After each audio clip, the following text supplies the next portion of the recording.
Assalamualaikum warahmatullahi wabarakatuh. Perkenalkan, saya Vindia Isrofana dengan NIM 2342201. Pada video ini, saya akan mempresentasikan hasil dan kesimpulan dari mini riset mata kuliah psikologi belajar yang digunakan untuk memenuhi tugas akhir mata kuliah ini, yang dilengkapi dengan hasil wawancara langsung kepada si peserta didik. Presentasi ini bertujuan untuk memberikan gambaran yang utuh mengenai keterkaitan antara kajian teori psikologi belajar dengan kondisi nyata yang dialami siswa dalam proses belajar sehari-hari.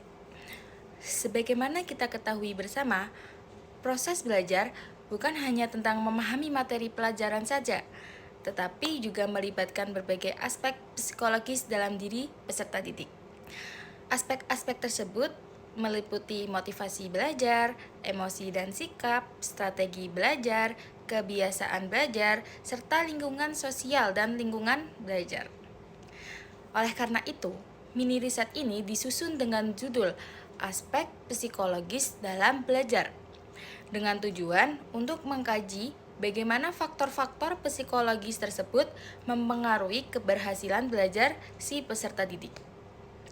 Nah, secara umum, mini riset ini bertujuan untuk menganalisis aspek psikologis dalam proses belajar, sedangkan secara khusus, mini riset ini bertujuan untuk mengidentifikasi motivasi belajar siswa, menganalisis strategi proses belajar yang digunakan siswa, mengkaji emosi dan sikap siswa dalam proses belajar, lalu mengetahui pengaruh lingkungan sosial yang menggambarkan kebiasaan serta lingkungan belajar siswa, mengkaji refleksi siswa terhadap pengalaman belajarnya.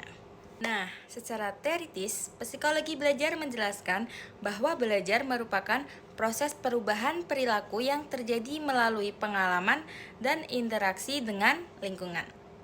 Perubahan ini tidak hanya mencakup aspek kognitif saja, tetapi juga ranah kognitif dan ranah psikomotorik. Motivasi belajar menjadi salah satu faktor utama dalam psikologi belajar.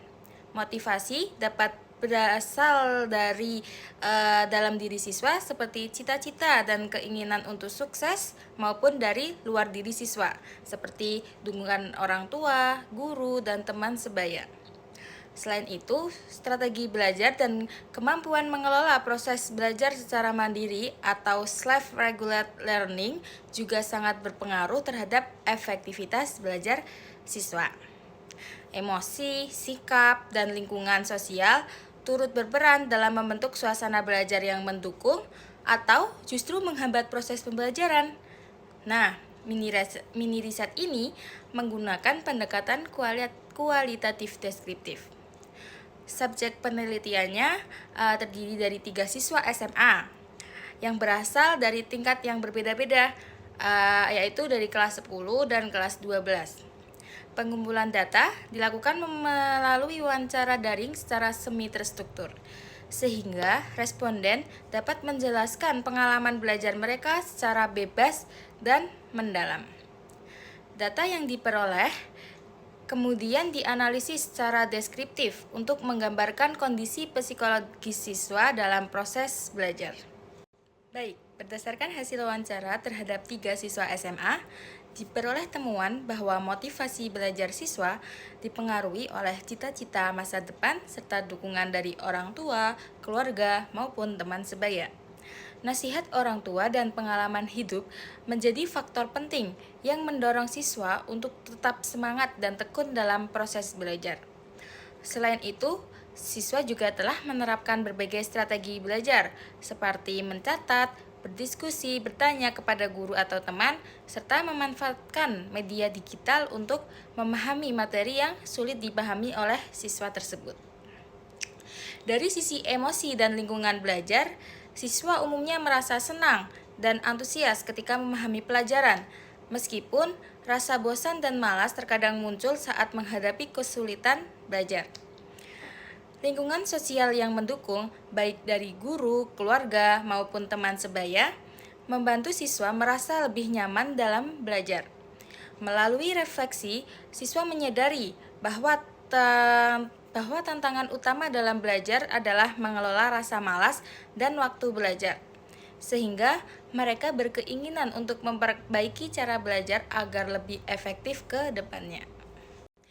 Nah, dapat disimpulkan bahwa aspek psikologis memiliki peran yang sangat penting dalam proses belajar siswa. Motivasi belajar yang berasal dari cita-cita pribadi serta dukungan orang tua, guru, maupun teman sebaya mampu mendorong siswa untuk lebih semangat dan tekun dalam proses belajar. Selain itu, strategi belajar yang tepat, pengelolaan emosi, serta lingkungan belajar dan sosial yang mendukung turut memengaruhi kenyamanan dan keberhasilan belajar siswa. Oleh karena itu, pembelajaran yang efektif tidak hanya berfokus pada penyampaian materi saja, tetapi juga perlu memperhatikan kondisi psikologis dalam pengalaman belajar peserta didik agar hasil belajar dapat tercapai secara optimal. Demikian presentasi hasil mini riset yang dapat saya sampaikan. Semoga pemaparan ini dapat memberikan manfaat serta menambah pemahaman kita tentang aspek psikologis dalam proses belajar. Sekian, terima kasih atas perhatian dari Bapak, Ibu guru maupun teman-teman. Wassalamualaikum warahmatullahi wabarakatuh.